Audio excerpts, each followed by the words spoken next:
wnaeth yn ei ddigwydd, a dwi wedi deall yn iawn, yr hyn odrwydd ma fi yn ffasiwn bla, ydy hwnnw yn y ddawn, allai ddyn i'r dewin, os gwnaf yn iawn, mi wnaf yn iawn.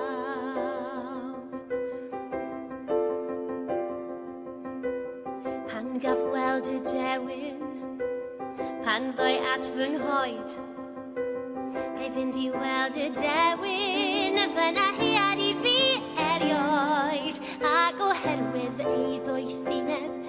wnaeth fy ngweddi ddim ei ddallu, does dim ofneb ar ein dewin, oes na rym tu hwn tu allu na, fe ddywed mi welaf pwy wyt ti go iawn, fe roedd y fy ffydd yn o ti, a dyna ddechrau da i'r dewin a mi.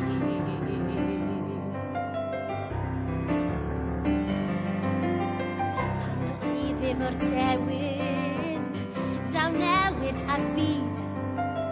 pan fyddwch efo'r dewin, da chi'n iawn o hyd, mae'r teulu yn falch ohonoch, dim cwilydd gen eich tad, a phawb yn holl iawn ohonoch, a chyddai'n eilen drwy y wlad, a chafo bod yn iawn, beth ydy'r ddawn, roedd oed yn anreg i mi,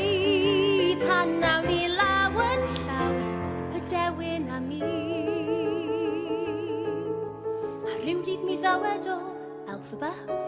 sy'n eneth fawr ei ffrydferthoch chi, pam nad yw'r harddwch hwn yw i weld, rhain mor glir yn ei hwyneb hi, gan fod pobl yn ei gwahanol ffyrdd yn anesmwyth am dy fod yn wyrdd, a fyddai otger y ti. I mi, dy ddadwyr ddiodi,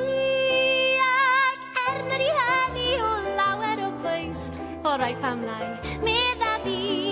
o gwelwch ni ein dau, y dewin a mi. Ie, gwelwch ni ein dau, y dewin a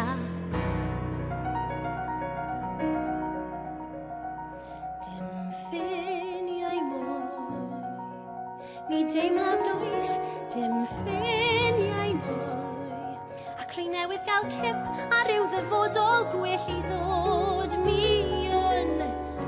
Mae'n swnio yn wallgo,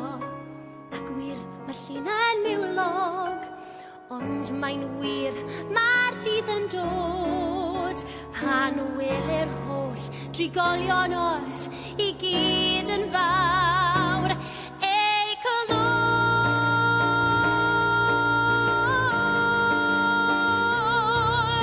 Ac mi gerddai gyda dewin, a neu blodau i adar, mi fydda i mor hapus, mi fydd fy nghangen yn fy nghan, ac felly a byddaf am weddill foes, a fi dim yn amhosib i mi, pan fydda i yn fos, a'n ennill parch a bri heb os, fel un o ddeuawd